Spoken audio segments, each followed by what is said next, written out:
ازيكم يا حلوين؟ عاملين ايه؟ عايزه اقول لكم الجو برد برد برد برد. بصوا كنت بردانه وكسلانه ومش عايزه اعمل اي حاجه خالص.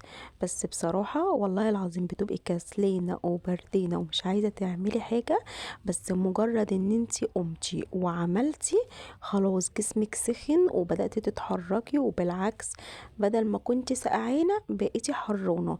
فلا بصراحه في السقعه ده الواحد يتحرك احسن لما يقعد. طول ما الواحد قاعد سقعان وبردان وبيترعش، لكن طول ما انت بتتحركي لا انت حرانه مش سقعانه. بصوا انا قلت ايه، اعمل معاكم الصلاه. عايزه اقول لكم ده اكتر مكان احنا قاعدين فيه هو مكان الصلاه، علشان الشاشه فيه، فاحنا كلنا بنقعد في الصاله. يا عم الحاج يعني لازم تنادي دلوقتي الراجل ده. المهم، فلكن الاوض بصراحه بتبقى نظيفه اللي محدش بيقعد فيها، بس برضو انا كنت لسه فاضل لي الاوض، يعني بقيت الشقه يعني كنت لسه ما خلصتهمش. انا اول حاجه لازم ابدا بيها المطبخ، ده اول حاجه اساسي. وتاني حاجه الشقه. دلوقتي المفرش ده عايزه اقول لكم ما بيتشالش من الركنه، ان العيال بتبقى سعانه فبيتغطوا بيه. شايفين الزرار اللي واقع دوت؟ اوعوا تجيبوا انتريه ولا كراسي سفرة ولا ركنه فيها الزراير اللي ملزوقه دي، ان هي بتقع. انا عايزه اقول لكم ان نص الزراير ديت واقعه اصلا. كل ما اجي اشيل الكفر ولا اجي انفض ولا اي حاجه تقوم واقعه لوحدها. محدش يعني ما انصحش حد يجيب ابدا انتريه ولا ركنه ولا كراسي سفرة فيها الزراير دي، مع انك اول ما تشوفيه كده تحس ان شكله حلو، بس لا في الاستخدام وحش جدا. دلوقتي انا هعمل ايه؟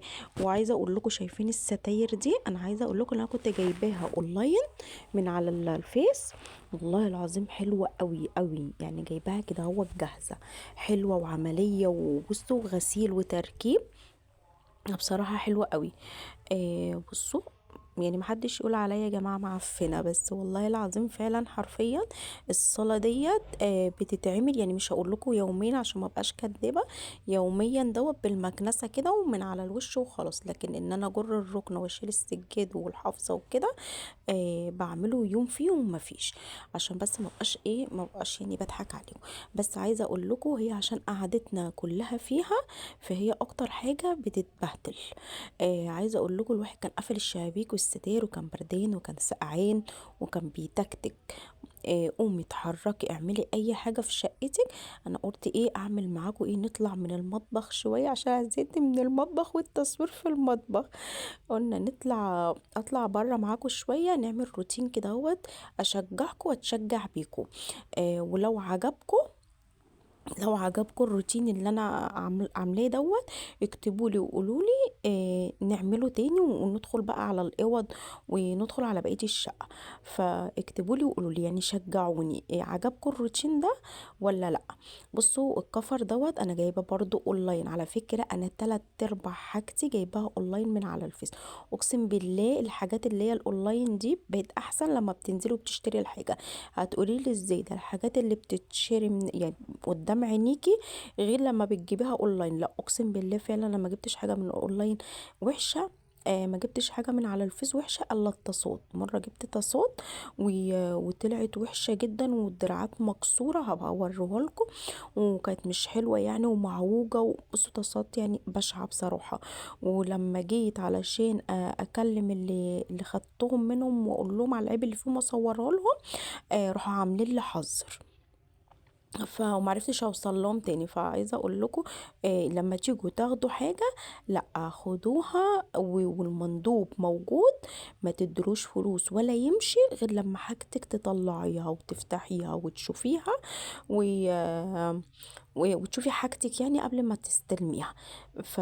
فغير كده لا ما تجيبيش احسن.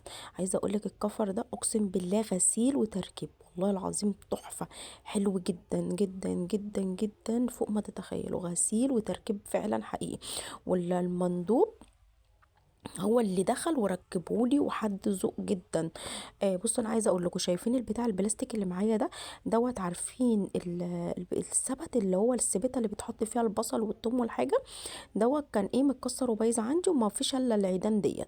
رحت واخده اللي هو العصيان بتاعته دي، وحطيتها كدهوت ما بين الركنة. عايزة اقولك الطريقة دي استحالة استحالة الركنة عندك ولا الانتري، اي كفر بقى تحطي، تتحرك من مكانها، استحالة تتهز او تتحرك من مكانها.